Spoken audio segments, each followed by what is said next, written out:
It's been a year like no other.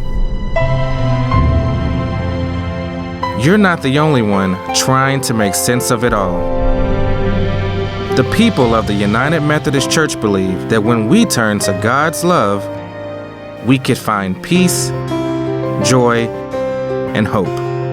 Let's find hope together. Go to umc.org/hope.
Good morning!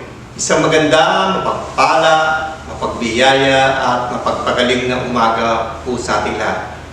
Truly, this is the day that the Lord has made. Let us rejoice and be glad in it. Sa ating po mga ka-faith na manunood po at nanonood ngayon, both local, in the global setting, mga taga-NCR, taga-probinsya, taga-Pilipinas, at sa ibang bansa, we welcome you. We welcome you to our online worship service dito po sa The Good Samaritan First United Methodist Church. Today we are celebrating the 23rd Sunday after Pentecost. And more importantly, this is our time to thank the Lord, for this is our Thanksgiving month. Pinupuri po natin ang Diyos sa Raagas family for their participation in reading the Word of the Lord, at pinupuri-puri natin ang mga kasapi ng UP Cherubs na tinatawag po nila ngayong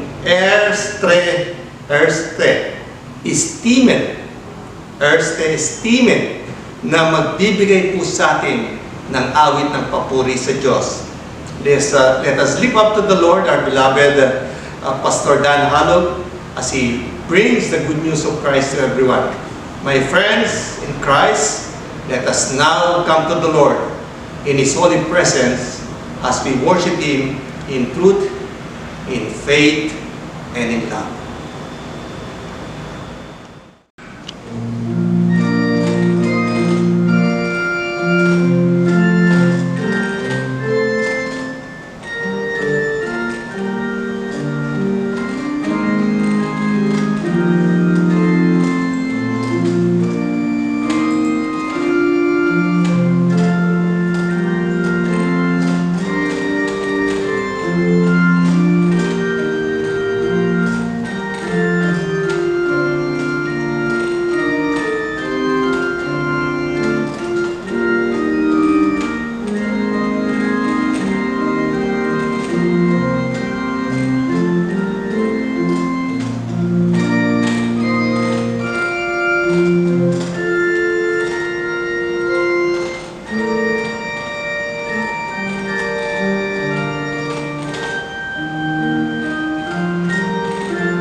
For 1,000 tongues to sing my great Redeemer's praise, the glories of my God and King, the triumphs of His grace. My gracious Master and my God, assist me to proclaim, to spread through all the earth abroad the honors of Thy name. Jesus, the name that charms our fears, that speaks sorrow cease. His music in the sinner's ears, 'tis life and health and peace. He breaks the power of cancelled sin, He sets the prisoner free. His blood can make the foulest clean, His blood availed for me. Glory to God and praise the Son, be ever, ever Him. By saints below and saints above, the church in earth and heaven. Oh, for 1,000 tongues to sing my great Redeemer's praise.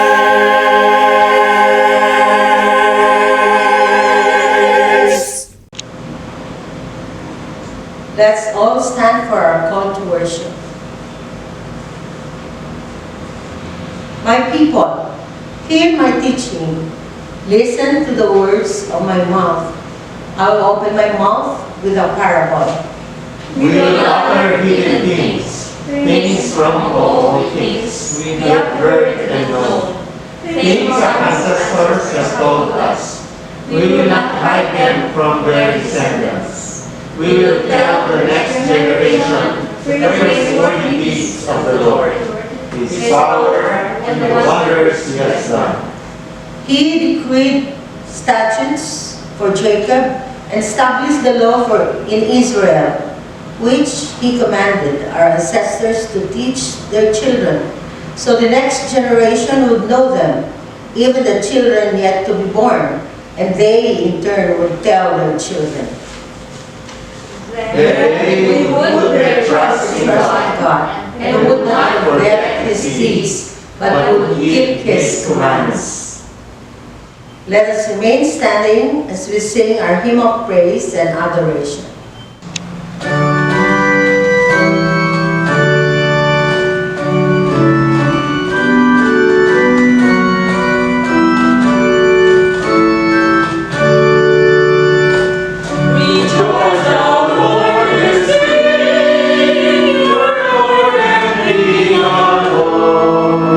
Rejoice in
us remain standing for our opening prayer. O Lord our God, we gather together today to give you thanks and praise your greatness. We praise your mighty works to the whole world. We praise you for your wonderful deeds. Your power is limitless. Your wisdom is unparalleled. Your grace is overwhelming. Your love is never failing. You promise that you will never leave us nor forsake us. Let us now worship you in spirit and in truth. Through Jesus Christ our Lord. Amen. Please be seated. Let us prepare ourselves for the call to confession. The psalmist declares that the God who created us, the God who loves us, the God who redeems us, He searches us and knows us completely. Before the word is on our tongues, God knows it completely, and we are assured that there is nowhere we can go that is separated from the presence of God. Let us now come before the Lord with humble hearts.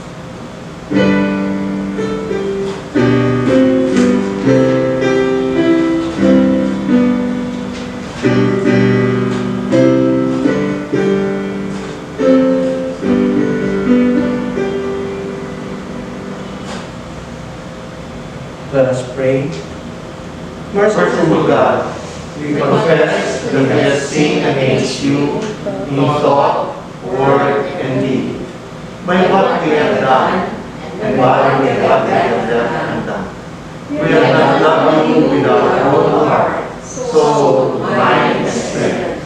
We have not loved our neighbors as ourselves. By your mercy, forgive what we have done. Help us amend what we are, and direct what we shall be, so that we may delight in your will, and walk in your ways, to the glory of your holy name. Amen. Hear the good news. Christ died for us. Christ rose for us. Christ reigns in power for us. Christ is with us. Anyone who is in Christ is a new creation. The old life has gone. The new life has begun. Believe the good news of the gospel. In Jesus Christ, you are forgiven. Thanks be to God.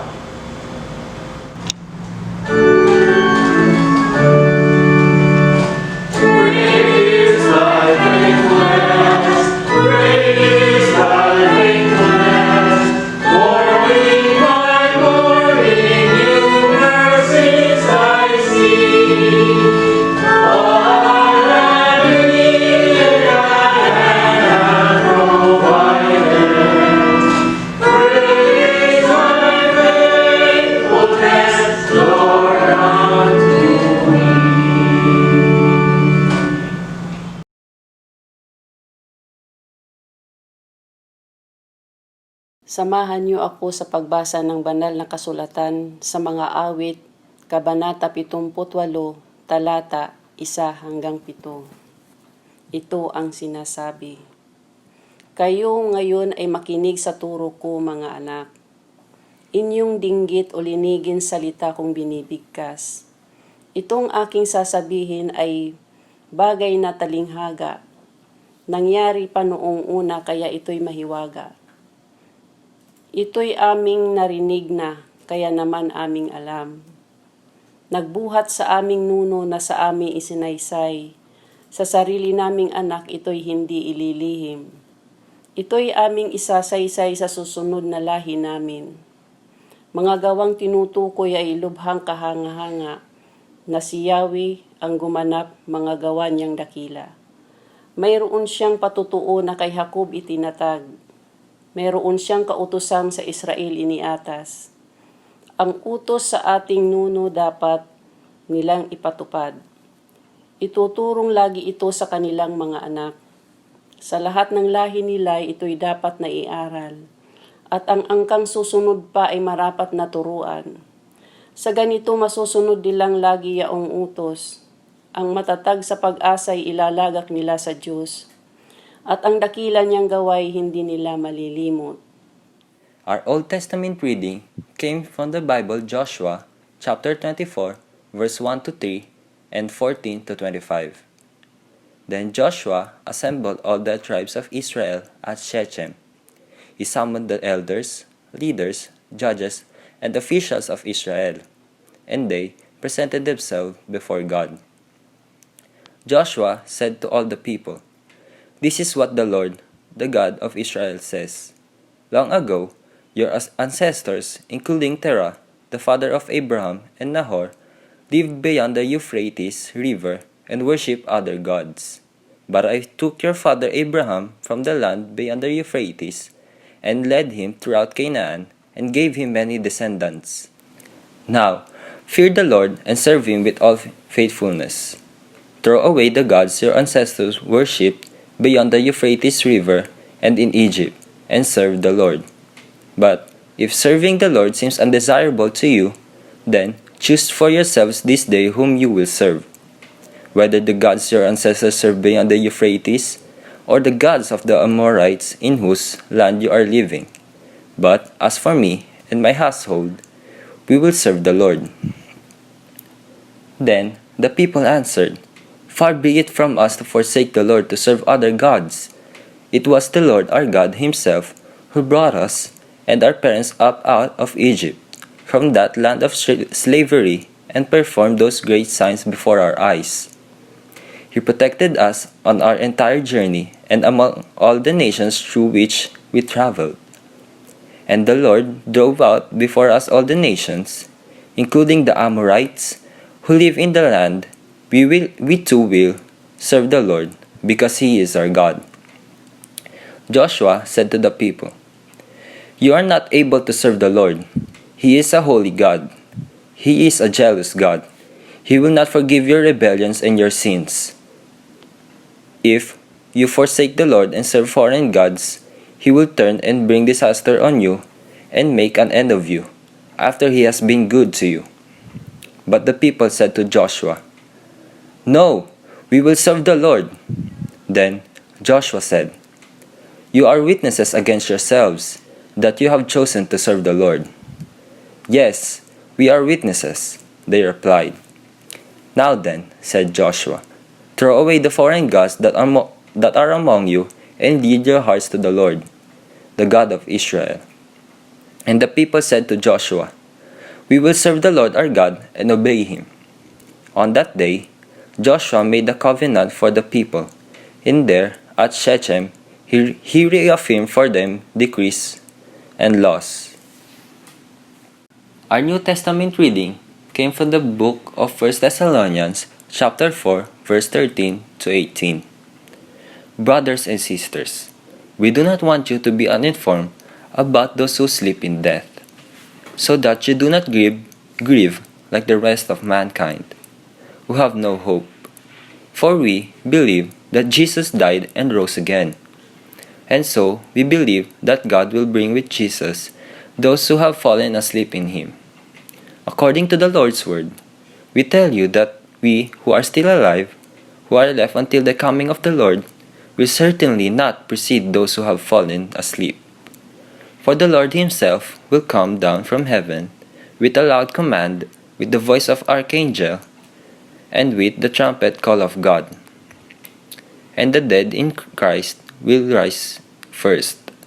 After that, we who are still alive and are left will be caught up together with them in the clouds to meet the Lord in the air. And so we will be with the Lord forever. Therefore, encourage one another with these words. Please rise.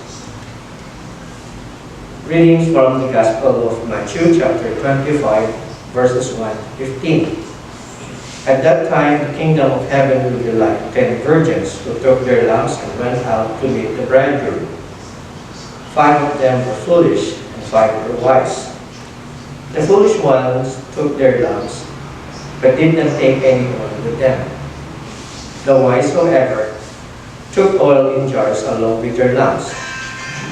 The bridegroom was a long time in coming, and they all became drowsy and fell asleep. At midnight, the cry rang out, Here's the bridegroom. Come out to meet him. Then all the virgins woke up and trimmed their lamps. The foolish one said to the wise, give us some of your oil. Our lamps are going out. No, they replied. There may not be enough for both of us and you. Instead, go to those who sell oil and buy some for yourselves. But while they were on their way to buy the oil, the bridegroom arrived. The virgins who were ready went in with him to the wedding banquet, and the door was shut. Later, the others also came. Sir, sir, they said, open the door for us. But he replied, I tell you the truth, I don't know you. Therefore, keep watch, because you do not know the day or the hour. The reading of the Gospel.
Good morning, good Sam. Isa na namang mapagpalang araw ang pagsasaluhan natin sa umagang ito. At ako'y nagagalak at magkasama-sama muli tayo. Noong nakaraang linggo ay pinagdiwang natin ang Undas o ang All Saints Day, All Souls Day. No? So katatapos lang po ng pagdiriwang na ito, sino po sa inyo ang nakapunta sa sementeryo nitong nakaraang araw? Nakadalaw po ba kayo? Bumisita po ba kayo sa inyong mga mahal sa buhay noong nakaraang Undas? Siyempre hindi. Dahil una sa lahat, mga kapatid, bawal po. No? Pangalawa, no? May bagyo. Kaya may bagyong Ronnie. Kaya hindi po tayo makalabas. Pero wag po kayong mag-alala. Sapagkat may alam akong paraan. Dahil sa panahon natin ay high-tech naman na tayo. Meron na tayong tinatawag na new normal kung saan ay puro online na lang lahat. Ito ang new normal natin sa pag-alaala sa mahal natin sa buhay. Maaari nyo na silang i-text, no?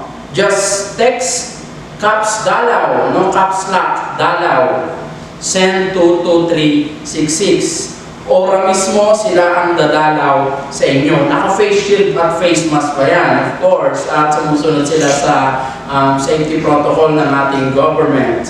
Siyempre, may mga options din yan kapag sila ay dumalaw sa inyo. If you press 1, hihilain ka sa paa. Siyempre, disinfected yan. If you press 2, no, hahawakan ka ng malamig nilang kamay sa iyong pisngi. No? If you press 3, isasama ka nila sa kabilang buhay. So, ano pang hinihintay nyo? Text nyo, dalaw, send to 2366. No, biro lang po. Nalulungkot man tayo dahil ang ilan sa atin na hindi nakadalaw o nakauwi sa kanilang mga probinsya para dalawin ang ating mga mahal na yumauna. Huwag ko kayong mag-alala. No? Text nyo agad sila. Biro lang. Ang isa po sa totoong nakakalungkot na kaganapan natin ngayong linggo, maliban sa patuloy na paglaganap ng COVID-19 at sunod-sunod na mga trahedya na dumarating sa ating bayan, super typhoon, sunog, lahar, matitinding pagbaha, nasanhi na naman po ng pagkamatay at paghihirap ng ilan sa ating mga kababayan.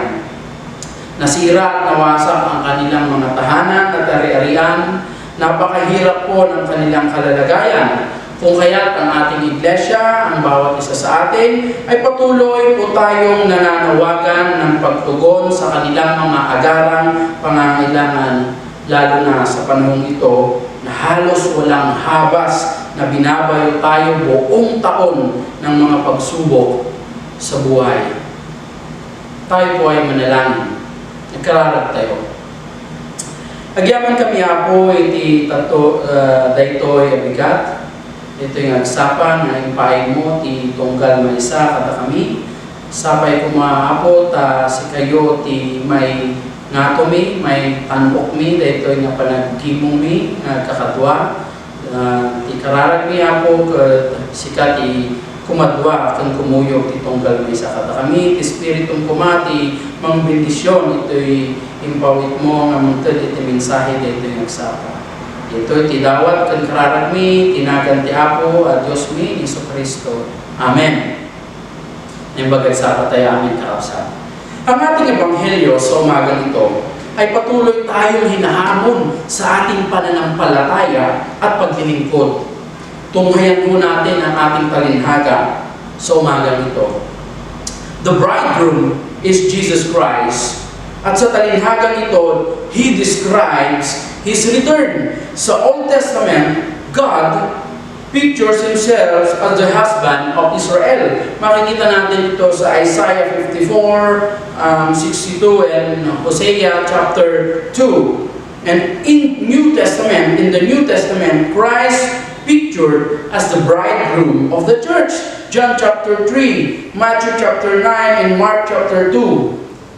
In Ephesians chapter 5, verses 25 to 32, the church is described as the bride of Christ. And who are the church? We are the church. You are the church. Therefore, we are the bride of Christ. Ibig sabihin, nakipag-isa tayo kay Kristo. Nakipag-isa si Kristo sa atin, kaisa tayo ni Kristo. Amen? Amen. Good morning po. So sabihin mo, Amen. Praise the Lord. Praise God. No? Para po makita natin at mas maunawaan natin ang nais ipahiwatig at iparating sa atin ng talinhagan ito sa umagang ito, we need to know the historical setting of the story. In the first century, ang Jewish wedding costume ay may mga stages. Sa panahon noon, you got married in 3 stages. Number 1 ay merong formal engagement. No? Ito ay na-arrange ng kanilang mga parents. No, merong formal engagement. Dati, no, ang mga parents ang nag-arrange. Ngayon, no, ang mga mag-jowa na o mag-boyfriend, girlfriend na ang nag-arrange, pinapaalam na lang nila ito sa kanilang mga magulang kapag engaged na sila. So, that's the first one. Second one, some months after or a year or more, ang susunod na after ng formal engagement ay ang formal religious ceremony in the bride's house, sa bahay ng babae. That would be something like our modern wedding ceremony. Katulad din po ng ating modern ceremony. No, gaganapin ito ang formal religious ceremony sa bahay ng babae na ikakasal. And number 3, there was a wedding banquet or feast. Merong kainan, no? Merong kainan, the banquet. At the groom's house, sa bahay naman po ito ng groom, no? The bridegroom. At the groom's home. Magkakaroon ng handaan sa bahay ng groom at after ng formal ceremony. And usually, ginaganap ito sa gabi. Maaaring sa araw din iyon o sa susunod na linggo, depende po sa mapagkakasunduan ng magkabilang party. And in certain cases, that banquet could last up to 7 days. Could you imagine? No, yung kainan, yung hapag, yung preparation ay 7 days. 7 araw silang magsasalo-salo at kakain. No? So talagang ang kasalang ito ay bongga. Hindi basta-basta, and it will cost a lot of money. No? A lot of money ang gagastos. And therefore, it was a major social event that everyone wanted to attend. No? Lahat gusto at ito ay talagang major event sa buhay ng mag-asawa sa kanilang panahon. So, imagine, 7 days sila, no, na nagsasaya. Kakainan, inuman. Kaya pinaghahandaan talaga nila ito ng gusto. Ganito rin po ang case sa parable of the great banquet. Ang mga hindi handa ay pinapalabas o hindi pinapaspasok, pinapatapon.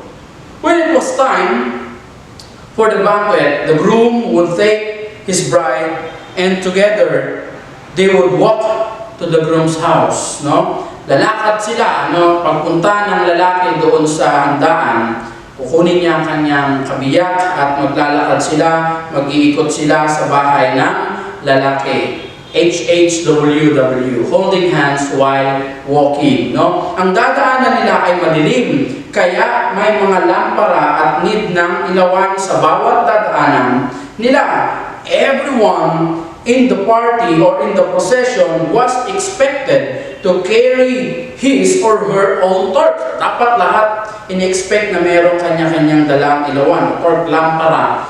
Those without a torch would be assumed to be party crashers. Now, dito na pumapasok ang part naman ng mga bridesmaid o ng 10 dalaga in the ceremony, kung saan ay welcome nila ang bride as he prepared to come for the banquet. Isang malaking paglabag, sa tradisyong na kasanayan o sabihin na nating paglapastangan na ang sino man ay hindi handa sa wedding party na ito, especially sa mga mag-welcome o sasalubong sa bridegroom, lalo sa case ng 10 dalaga, dahil sila ang mag-iilaw sa daraanan ng groom and bride.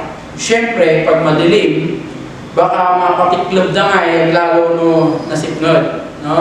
So, kung titignan natin, ang focus ng talinhagang ito ay sa 10 dalaga. 5 were wise and 5 were foolish. 5 had oil and 5 didn't. 5 were ready and 5 weren't ready. 5 entered the wedding banquet and 5 were refused.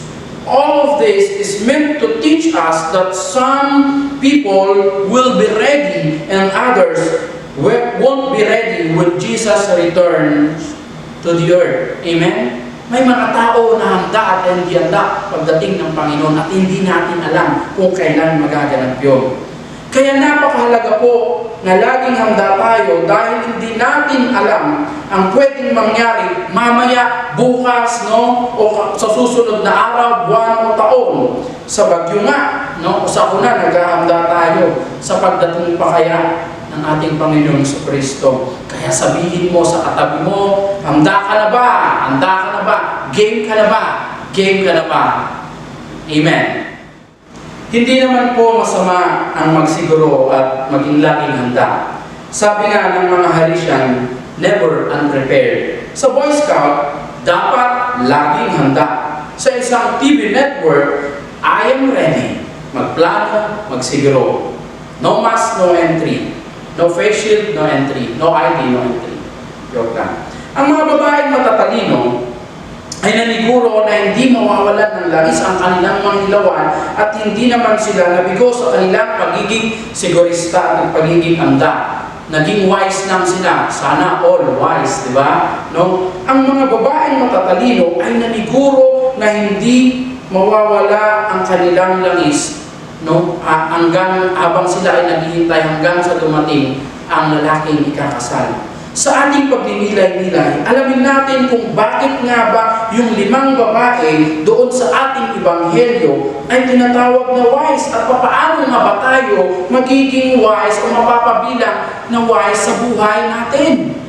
Number one point, be aware of your God-given responsibility. Lahat po tayo ay may kanya-kanyang ibinigay ang Diyos na responsibilidad. Let us be aware of our God-given responsibility.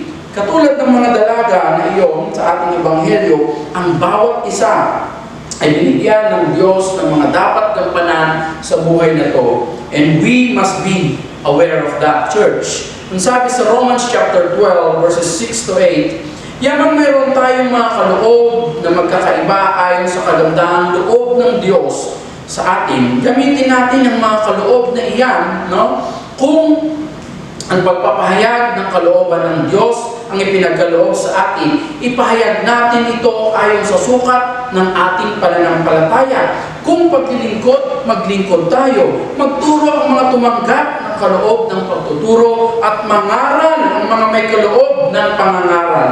Kung pag-aabuloy, mag-abuloy ng buong kaya. Kung pamumuno, mamuno ng buong sikap. Kung pagkakawang gawa, gawin ito ng buong galak. Binigyan ho tayo ng kanya-kanyang responsibilidad, no? Mula sa Diyos. Kaya gampanan po natin ng maayos at tama ang responsibilidad na ito habang tayo ay nabubuhay pa, habang tayo ay binibigyan pa ng panahon at pagkakataon ng ating Panginoon. Amen? Kaya sabihin mo sa katabi mo, binigyan ka ng Diyos ng responsibilidad. Let us be aware of our God-given responsibility. Number 2, open your heart to love. Sabihin mo, love.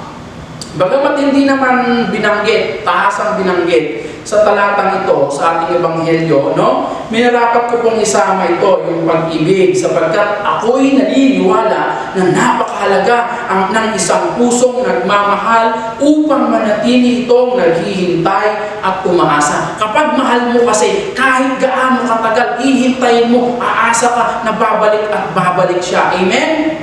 Amen. Maghihintay at maghihintay ka. Pero mahirap din po ang palaging na lang tayong naghihintay, umaasa sa mga taong paasa.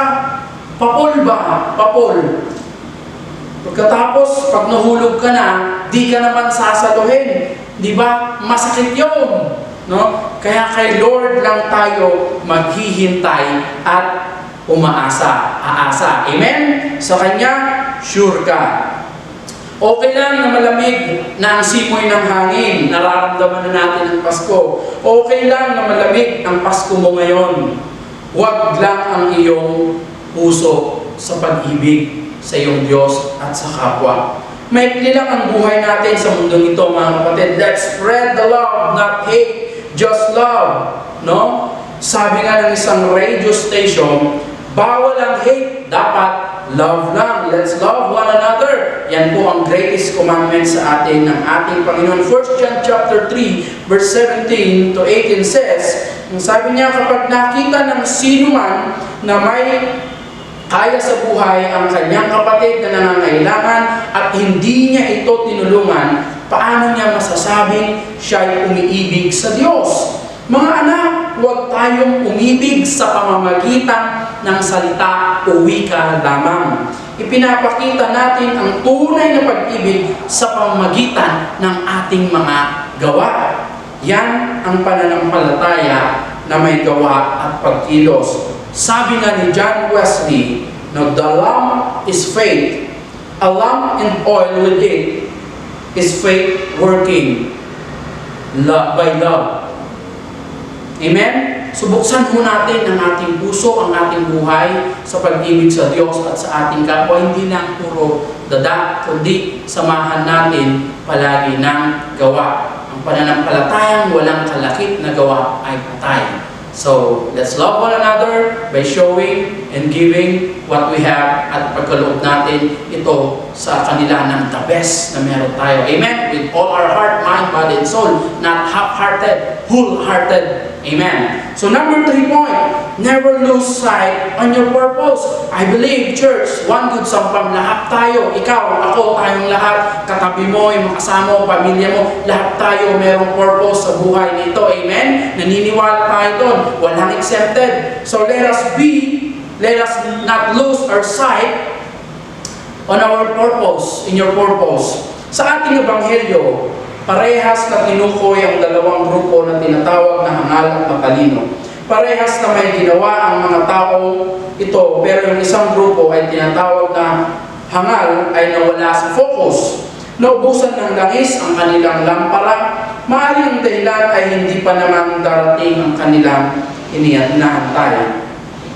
Jesus is trying to emphasize yung kahalagahan ng isang mananampalatayang handa. Sad to say, may mga taong naglilingkod ng full-time kay Lord, halos araw-araw, abalang-abala sa gawain ng Lord. Pero ang puso ay half-time, half-hearted. naman sa Panginoon. Imagine, ang dami-dami natin inahanda bago pumunta sa Sunday worship, bago pumunta sa mga prayer meeting, ano yung susuot, ano yung papakain, magkano ilalagay sa sobre, etc., etc., ng mga kolorete sa mukha. Pero, ang kadalasang nakakalimutan natin, church, ay ang ating puso para makinig at tumanggap ng salita ng Diyos. Ang mahalaga na tinitignan sa atin ay ang hindi panlabas, kundi ang panloob, ang ating puso. Never lose sight on our purpose. One good sampang. Going to church is good, but coming to Christ is better. Being baptized is good, but being born again is better. Giving money is good, but give your heart to Jesus. Giving our heart to Jesus is better. Being religious is good, but knowing Christ as our Savior and Lord is better. Amen? Let us never lose sight on our purpose. One good sampang, church. Number 4, and this is my last point. Get yourself ready for action. Action, no? Dapat ang mga taga-One Good Sampang, ang taga-Good Samaritan First United Methodist Church ay laging may action, no? Ibig sabihin, may gawa ang kanilang pananampalataya. Let us get ourselves ready for action, no? Remember the motto of the Boy Scout, laging handa. Bilang mga mananampalataya, huwag po natin kakalimutan ng ating ganap na dahilan ng buhay na ito or the ultimate purpose of life ay ang manatili sa Diyos at sa Kanyang mga salita at mga aral. We should be ready to do the Christian thing, the agenda of Jesus. It's about time na ang focus natin ay heavenward, no? Hindi downward, knowing na talagang darating ang Panginoon. Tinitignan natin yung hinaharap. No, yung ginagawa natin ay patungo sa hinaharap. Yun ang tinitignan natin. Vinivision natin, na-visualize natin. No? Kaya yun yung ginagawa natin ngayon. Dahil naniniwala tayo that someday na darating ang Panginoon. Amen? No? It's about time na ang focus natin, church, is heavenward. Knowing na talagang darating ang Diyos na ating tagapagligtas. At dapat lagi tayong excited about this. Amen? Excited. Exciting ang pagdating ng Panginoon. Excited ka ba? No? Mahalaga na lagi po tayong handa anumang oras na tawagin tayo ng Diyos. Maging wise tayo sa ating buhay Kristiyano. Iwasan ang masawa. Iwasan natin ang hindi paggawa ng mabuti. Gawin ang mabuti habang may oras pang binibigay sa atin ang Panginoon. Hindi dapat laging nasa huli ang pagsisisi. Mag-ipon tayo, church, ng sobra-sobrang langis na mabubuting gawa at tatamuhin natin ang biyayang pumasok sa kasalan ng kaharian ng Diyos. Ulitin ko pa, mag-ipon tayo ng sobrang langis ng mabubuting gawa at tatamuhin natin ang biyayang pumasok sa kasalan ng kaharian ng Diyos. Totoo na walang nakakalamang oras ng pagdating ng Panginoon, pero pwede natin itong paghandaan. Pinaghahandaan po natin yan. At yan po ang ginagawa natin sa kasalukuyan. Philippians chapter 3, verse 14. Nagpapatuloy nga ako tungo sa hangganan upang kamtan ang gantimpala ng pagkakatawag sa akin ng Diyos sa pamamagitan ni Kristo Jesus, ang buhay na hahantong sa langit. Nais ko pong magtapos sa isang maikling kwento. Isang araw, pinatawag ng Diyos ang kanyang mga anghel para bumaba sa lupa. Sabi niya, bumaba kayo at bilangin ninyo ang lahat ng mga masasamang tao. No? Bumaba nga ang mga anghel. Binilang nila, ngunit sila ay nahirapan, kaya bumalik sila sa Diyos ulit. Ang sabi nila, Panginoon, pwede bang yung mabubuti na lang ang bilangin namin dahil napakaraming masasama sa mundo? Pumayag ang Diyos. O sige, gawin ninyo. Bumalik sila sa mundo, pumunta sila sa Good Sam. Wow! sa mga iba't ibang churches, sa palengke, sa mga mall, sa mga pasyalan, sa mga park, etc. etc. Natapos ang kanilang pagbibilang ng mga mabubuti, pumunta sila ngayon muli sa Diyos, sa Panginoon, at nasabi ng Panginoon sa kanila, o eto ang sulat, ipadala nyo ngayon sa mga mabubuti ang mga sulat na ito. Ito ay isang invitasyon, no? Invitation letter. So, ipinakalat ng mga anghel ang invitation letter sa mga mabubuti, sa good sam, sa palengke, sa mga mall, sa parke, etc. etc. Bumalik sila at natapos ang kanilang gawain. Nagpasalamat ng Diyos. At dumating na nga ang araw, no? Ng lahat ng nakatanggap ay binuksan na ang sulat, no? Binuksan ang papel, invitation letter. Alam niyo po ba kung ano ang nakalagay sa invitation letter? Alam niyo po? Hindi niyo alam. Marahil hindi pa kayo nakakatanggap. Church, nawa ay lagi tayong masumpungan ng Diyos na nakahanda sa lahat ng bagay, oras at panahon. Huwag sanang aandap-andap at kukurap-kurap ang ating lampara ng pananampalataya. Huwag sana tayong tutulog-tulog sa kampungan. Paningasin at palakasin natin ang ating mga apoy ng paglilingkod sa Diyos at sa ating kapwa, sapagkat ito ang langis ng ating pananampalataya. Naway hindi tayo mainip at makatulog sa paghihintay at manahan nawa ang kagalakan at pag-asa sa ating pananabik sa kanyang muling pagdating. Walang anumang pagsubok, sakuna, trahedya o pandemya ang makakapigil sa atin upang makapasok sa piling na inihanda ng Diyos. Hindi ang kahirapan, hindi ang kawalan ng trabaho o hanap buhay, hindi ang pagkawala ng mga mahal natin sa buhay, hindi ang mga pangit nating mga karanasan at nakaraan, hindi ang ating pagkadapa at pagkakamali ang magpapahinto sa ating apoy ng paglilingkod sa Diyos. Bagkus, ito ang magsisilbing langis na magpapaalab sa atin upang magpatuloy sa paghihintay sa kanyang muling pagdating. Langisan natin ang ating mga lampara upang nang sa gayon, ito ang magsilbing ilaw sa ating daraanan, sa ating patuloy na paghihintay at paglalakbay. Punan natin ang ating mga lampara ng langis ng mabuting balita, langis ng pag-aaral ng kanyang mga salita, langis ng panalangin at pagsama-sama bilang mananampalataya, langis ng pagsamba at langis ng paglilingkod sa Kanya at sa ating kapwa. Punan natin ng langis ng pagtutulungan at pagkakaisa at pag-abot sa pangangailangan ng iba. Langis ng pag-ibig, langis ng mabuting gawa, hindi lamang sa pananalita. Langis ng tunay na relasyon at pananampalataya sa ating may likha. Ito ang magpapagindapat sa ating lahat upang maranasan natin ang buhay na kasiya-siya at kaaya-aya. Ito ang magbibigay sa atin ng tunay na galak, kapayapaan at pag-asa sa muling pagdating niya. Ito ang maghahatid sa atin sa tunay na kaharian na kanyang inihanda, ang kaharian sa langit na kahit sa lupay atin na nang natatamasa. Ito ang imbitasyon ng Diyos sa bawat isa sa atin. Ito ang piging ng kaharian ng Diyos na kasama ka. Purihin ang Panginoon sa ngalan ng Ama, ng Anak at ng Banal na Espiritu. Amen.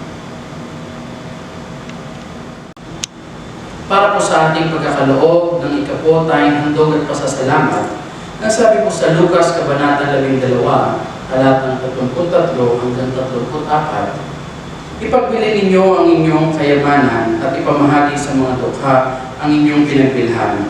Gumawa kayo ng mga sisidlang hindi naluluma at mag-ipon kayo sa langit ng kayamanan hindi nauubos, sapagkat dooy walang magnanakaw na pumapasok at insektong sumisira.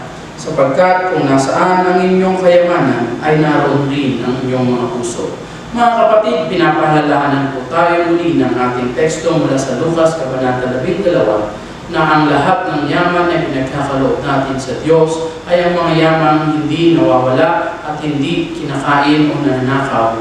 Ang mga yaman ito ay ang pag-iimpok natin sa darating na panahon na kung saan ay tatamasahin din natin ang mga yaman ito. Mga yaman na pinagkakaloob natin sa Diyos, sa ating iglesia, sa mga kapos, sa mga naghihikaos at mga walang kakayanan.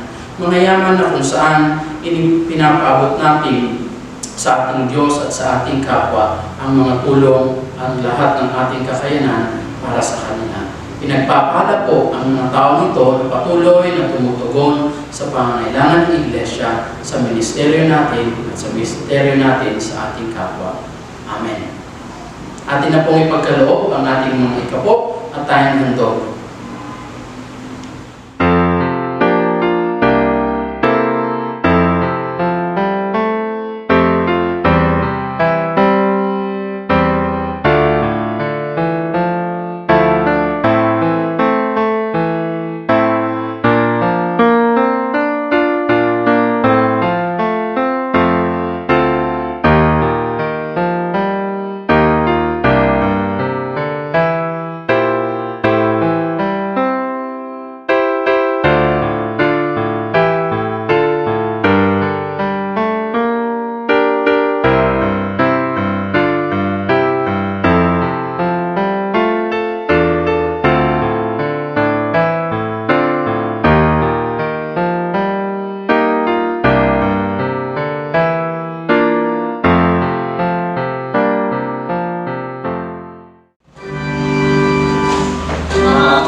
Dakila at makapangyarihang Diyos, narito po ang aming mga pasasalamat at tanging handog sa inyo.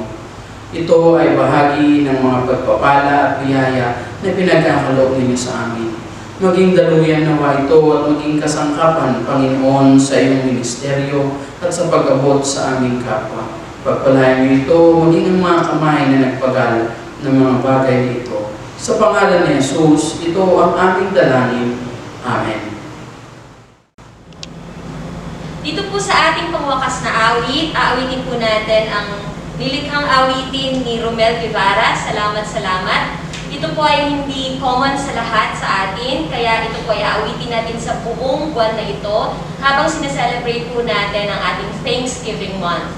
Kaya naman po inaanyayahan namin kayo na pumalakpak, sumayaw sa ating pagpupuri at pagpapasalamat sa ating Panginoon.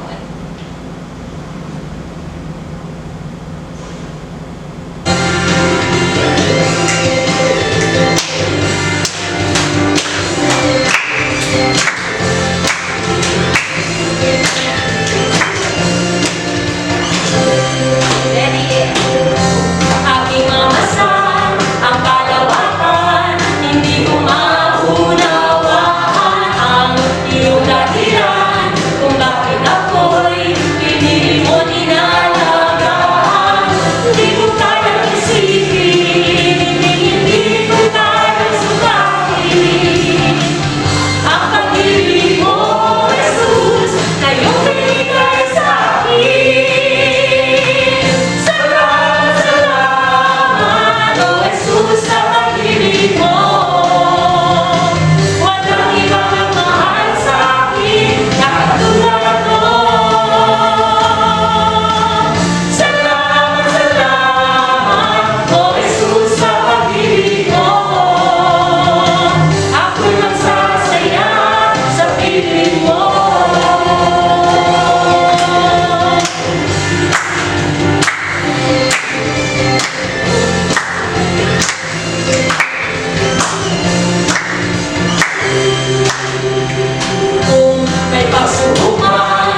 nang ibang naisip pa, kundi pasalamatan ka.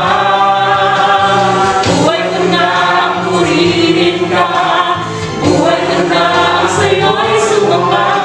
Wala nang ibang naisip pa, kundi pasalamatan ka. Buhay ko na ang purihin ka, buhay ko na ang sa'yo'y sumamba. Wala nang ibang naisip pa, kundi pasalamatan ka. Salamat, salamat, O Jesus, sa pag-ibig mo. Walang ibang nagmahal sa akin na katulad mo. Salamat, salamat, O Jesus, sa pag-ibig mo. Ako'y magsasaya sa piling mo. Salamat, salamat, O Jesus, sa pag-ibig mo. Walang ibang nagmahal sa akin na katulad mo. Salamat, salamat, O Jesus, sa pag-ibig mo. Ako'y magsasaya sa piling mo. Ako'y magsasaya sa piling mo. Ako'y magsasaya sa piling mo. Amen. Mga kapatid ko sa Diyos, napakinggan na po natin ang awit ng pagpupuri ng ating tinatanging koro. Narinig na po natin ang mensahe ng buhay, ang binasa at sinulat na salita na nagbibigay ng buhay sa ating lahat. At sa ating pong pangbukas na awit, narinig na po natin at namumutagi sa ating mga bibig ang mga salitang salamat, salamat o Jesus sa iyong dakilang pag-ibig. Walang ibang nagmamahal sa aming lahat, sa ating lahat, kundi Ikaw, O Diyos. Salamat, O Jesus, sa pag-ibig mo. Kami magsasaya sa piling mo. Sa panahon ito, dumako po tayo sa panalangin. Itaas po natin ang ating mga puso't damdamin sa trono ng ating may kapal. Tayo po'y manalangin. Pinupuri, dinadakila at sinasamba ka namin, O Diyos na buhay, O Diyos na mapagpalaya, O Diyos na mapagpagaling sa umagang to. Salamat, O Panginoon, sa buong linggo, sa buong buwan, sa buong araw na to na binigay niyo po sa amin upang kami po ay sama-samang magsamba, magpalakasan, magdasal, purihin ka at itaas po ang aming mga kapatid sa pananampalataya sa pamagitan ng panalangin. Salamat po sa mga pagkain, sa mga tahanan, sa mga pamilya, sa mga trabaho, pati na mga pagsubok at mga tagumpay na binigay niyo po sa amin upang lalo pong lumakas ang aming tiwala, ang aming relasyon sa inyo, O Kristong Banal. Sa lahat po ng ito, nagpapasalamat po kami. At sa aming paglalakbay, O Diyos, sa mundong inyo pong nilikha sa amin, kami po ay nababalot pa rin ng sakit, nababalot pa rin ng pandemya sa panahon to. Ngunit hindi po kami titigil na magpapasalamat sa pagpapagaling na binigay niyo po, lalong-lalo na sa aming mga kapatid na si Marilyn Raagas sa kanyang matagumpay na operasyon, kay Jerome Lobidar na inyong pong pinagaling at Nimpa Bautista, at sa pagdating po ng Bagyong Rolly at Shoni, O Diyos, kinukup niyo kami, inalagaan niyo kami, pinotektahan niyo kami. Tinataas rin po namin ang mga kapatid namin, lalo sa Southern Luzon, ang bayan ng Bicol, Catanduanes at iba pa na nasalanta po ng bagyong ito. Gabayan niyo po sila, kalingain niyo po sila, bantayan niyo po sila. Kagaya po ng pagbabantay niyo sa pamilya Montoto kay Ate Banji at kay Dayan na tumulak po sa Estados Unidos nung nakaraang Nobyembre 3 at kay Lorna Magabo nung sumunod na araw. Give them traveling mercy, O God. Keep them away from harm and protect them always. Tinataas rin po namin sa inyong trono ng kaalaman, wisdom and knowledge ang kapatid na King Eloise Izaguirre na kukuha po ng clinical pharmacy exam sa Canada at si Alin Aguilisa tungkol po sa kanyang eksaminasyon sa medical boards itong pong buwan to. We thank you, O Lord, for the blessing of healing that you have given and continue to give to Dr. Winston Miranda, Dr. Mickey Miranda, Jamel Ignes, Army Edralin.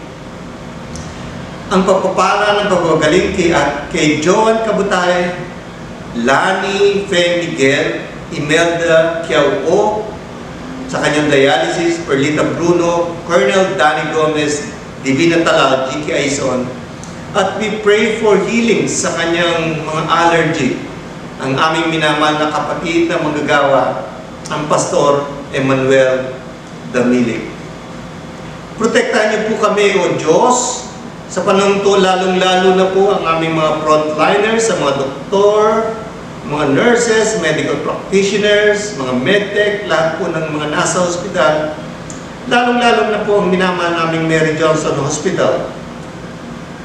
Gabayan niyo po sila, ang mga namumuno rito, ang nagpapalaka dito. Ang mga nasa bangko, sa militar, sa pulis, sa gobyerno. Tinataas po namin ang mga gwardiya, ang mga Grab, Lazada drivers na nagbibigay po sa amin ng pagkain at nagdadala po ng mga gamit namin. Lahat po ng mga ito na nasa frontline, laban sa pandemyang ito. Tinataas po namin ang aming mga obispo. Tinataas po namin sa inyong trono ng pagpapagaling, awa at yakap ang aming mga district superintendents. Ang iba't ibang mga pastor at tsakonesa sa iba't ibang local churches. Hindi lang sa MEA, hindi lang po sa BEA, kundi sa DEA.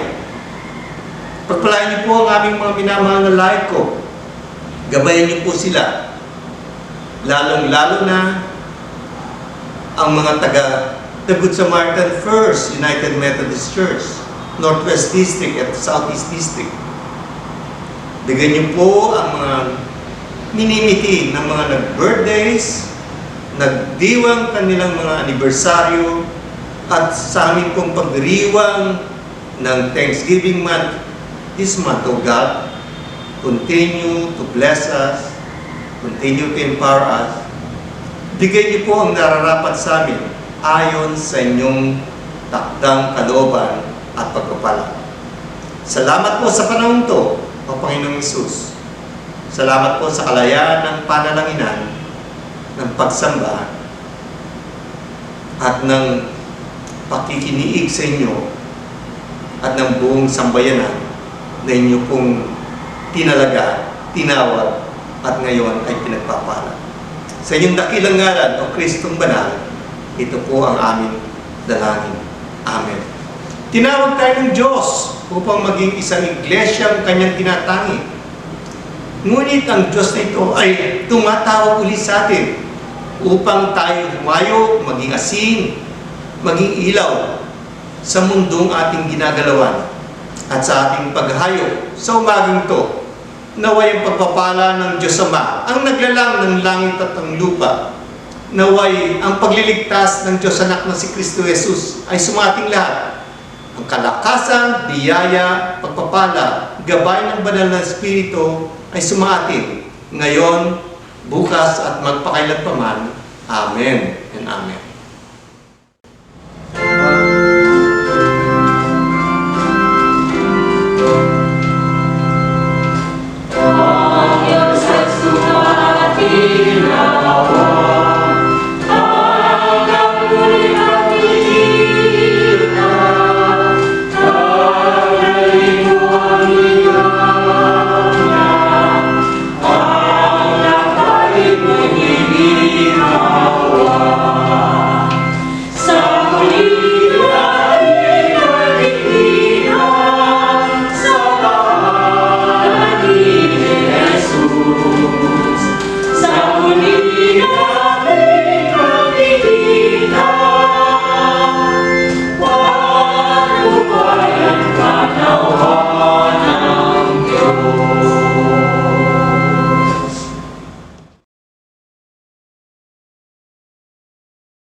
Hello! Isa na namang mapagpala at mabiyayang linggo ng pagsamba at pagsama-sama ang natapos natin mga nanampalataya. Ngunit hindi pa po diyan nagtatapos sa ating paglilingkod at mga gawain sa araw na ito. Dahil marami pa tayong mga kaabang-abang na ministries sa linggong ito at sa mga susunod pang araw. Sa gayon din, nagpupuri tayo at nagpapasalamat tayo sa araw na ito at sa mga nakaraang linggo dahil ang mga kapatid natin ay may mga nagdiriwang ngayon ng kanilang kaarawan at may mga magdiriwang din ng kanilang anibersaryo ng kasal. Halika po kayo, batiin natin sila isa-isa at isama natin sa ating mga panalangin. Nabati po natin ang kapatid natin na si Jenaline Camaso, happy birthday po. Si Tricia Dens Nicole Belves, si Briljan Calamasa, happy birthday rin. Kay Canonoro Villanueva, kay Kay Elescopides, kay Trina Micaela Lumibaw, happy birthday rin po. Kay Angelita Buenavista, ganon din po kay Lovie Sarmiento, Alexander Famisan, happy birthday Kuya Alex. So November 10 po yan, mark your calendars. Kuya Alex pala ito, no? Si Gemma Fernandez, si Rena K. Chan B, si Kathleen Montano, happy birthday rin kay Jovita Galapon, kay Shen O'Hagan, kay Lolita Kabungan, Tita Lolit, happy birthday po, no? Kay Teofil Lidagan, kay Adrian Gabriel Buenaventura, maligayang karoon din, kay Randall Peña, kay Sheila Natasha Binaning, happy birthday rin po kay Renelli Binaning, kay Betty Jane Samonte at kay Rolando Borabo, kay Sanri Bonaubra at kay Ernesto Edward Esperidion, kay Ligaya Miranda, happy birthday po Ate Ligaya, kay Vierion O'Hagan, kay Bridget Black, kay Patricia Ann Bautista. Binabati din natin si Max Medriano, kay si Miriam Grace Ongquayco, kay Margaret Mikel Magbanwa, kay Angelo Kyle Alejandro, naway pagpalain pa kayo ng mahabang buhay ng paglilingkod sa Diyos at sa ating kapwa. Happy birthday po, naway maligaya kayo sa inyong kaarawan at pagdiriwang. Ganon din po, nagagalak din po tayo sa umagang ito dahil ang mga kapatid natin ay nagdiriwang ng kanilang anibersaryo ng kasal. Binabati po natin at isinasama sa panalangin si Mr. and Mrs. Alfredo Cruz Corpus, kay Mr. and Mrs. Alexander de la Cruz. So maligayang anibersaryo po ng inyong kasal. Naway lumawig pa at mas lumapat pa ang inyong pag-iibigan at pagtitinginan sa isa't isa. Kalaki ang pag-ibig ng Diyos. So nagpapasalamat din tayo sa araw na ito dahil ang ating mga gawain ay nagpapatuloy din, ang ating mga ministries during the weeks ay nagpapatuloy sa kabila ng pandemya at mga sakuna, mga bagyong dumarating. We are very thankful dahil sa kabutihan ng Diyos sa bawat isa sa atin. So I hope ligtas kayo at safe kayo sa oras na ito, no? Mga kapatid, ang ating mga activities, ang ating mga Sunday schools, ang ating mga Bible studies, ang ating mga care group ay nagpapatuloy po. Actually, after this worship service ay meron po tayong morning Sunday school, and at 1 p.m. meron din po tayong Kids Sunday School and Worship. Meron din po tayong para sa mga kabataan at 3:30, and at 6 p.m. meron po tayong Vesper Time Sunday School. So, kaya lahat po kayo ay iniimbitahan na dumalo at makiisa sa gawain ito. Magpanalangin tayo, magpalakasan sa isa't isa upang mas lalo tayong maging handa sa pagdating at sa ating paghihintay muli sa ating Panginoon. Amen? So, ganun din, nagpapasalamat din po tayo dahil ang buwan ito ay buwan ng pasasalamat, Thanksgiving month, at sa darating na November 22 ay ang ating pagdiriwang ng Harvest Festival o yung Thanksgiving month ng buwan ito ay pinagdiriwang natin sa November 22. That is why magkakaroon tayo ng harvest offerings. May mga invitation po tayo sa paggawain at sa mga ministries ng ating church, no? At ganoon din po, nagagalak tayo dahil isang buwan na lang, Pasko na, ilang araw na lang, nagka-countdown na ba kayo kung anong ilang araw na lang, Pasko na mga kapatid, and that is why nagpupuri tayo sa Diyos dahil sa kabila ng pandemya ay hindi tayo mapipigilan sa ating pagpupuri at pagpapasalamat sa Diyos sa pamamagitan ng kantata sa darating na December 16 at 7 p.m. At hope, a Christmas cantata po ito. No? Yan ang Pasko Kids Concert naman sa December 20 at 7 p.m. So ito, excited ako sa mga activities na ito. May mga online concerts tayo and activities. And ito po ay first time na magaganap dito sa United Methodist Church, sa ating distrito, sa ating konferensya, na magkakaroon tayo ng kids concert na online. So pag-pray po natin ito at sama-sama tayo na tumugon sa panawagan ng activities na ito. Ganun din po, nagpupuri din tayo at nagpapasalamat dahil sa napakagandang altar flower natin sa umagang ito. Purihin ng Panginoon sa Florendo family, sa Dayo family, sa Miranda family, and thanksgiving sa kanilang mga buhay, sa kabutihan ng Diyos, birthdays and wedding anniversaries. Salamat po sa inyong lahat. At ganoon din po, patuloy din tayo nag-iimbita ng mga donors, ng mga magdodonate o magbibigay ng kanilang pasasalamat para sa ating altar flower. Purihin po ang Panginoon sa inyong mga buhay. Mag-iingat po kayo lagi.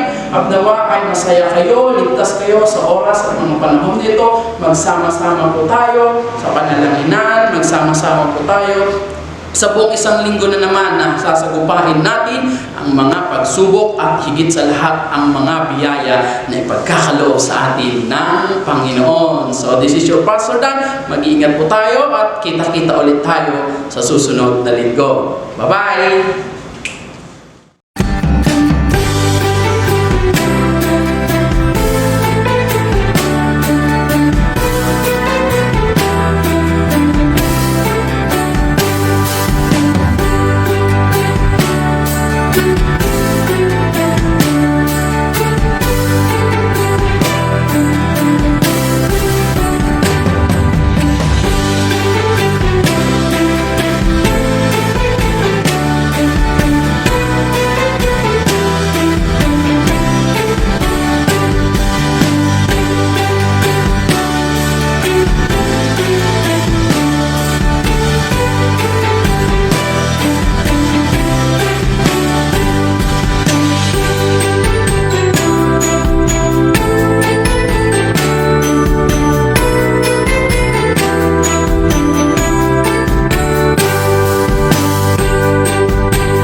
Siyempre, editing.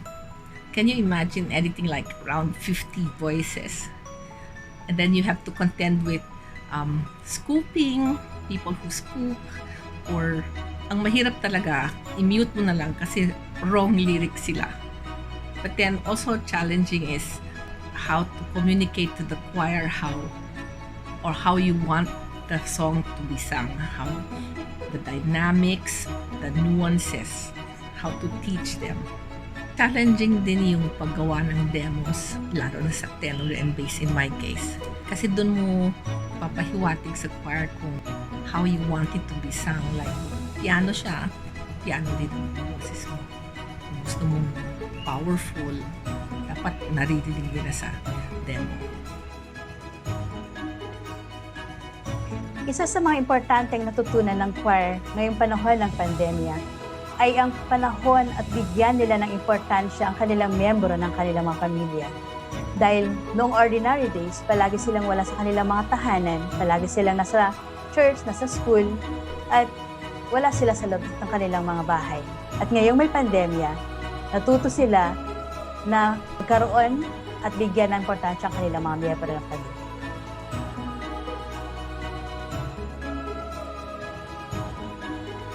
Through the songs, our faith will be strengthened.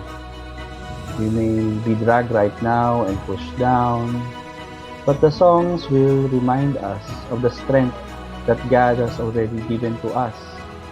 The songs will remind us that these challenges na na-experience po natin is just part of strengthening our faith and relationship with God and with our fellow believers. For all to see. Isa sa kanilang paboritong awitin ay ang Who Could Have Imagined a King na isinalin sa Tagalog at pinamagatang Akalain Mo Ba'y Siyang Hari para mas maging makabuluhan ang mensahe ng awitin. Silent Night.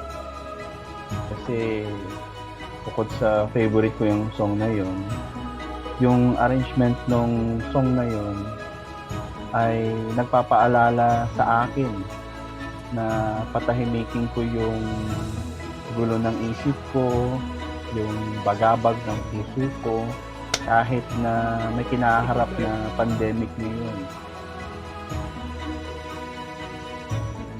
Live performance. Pwede naman po, sige po.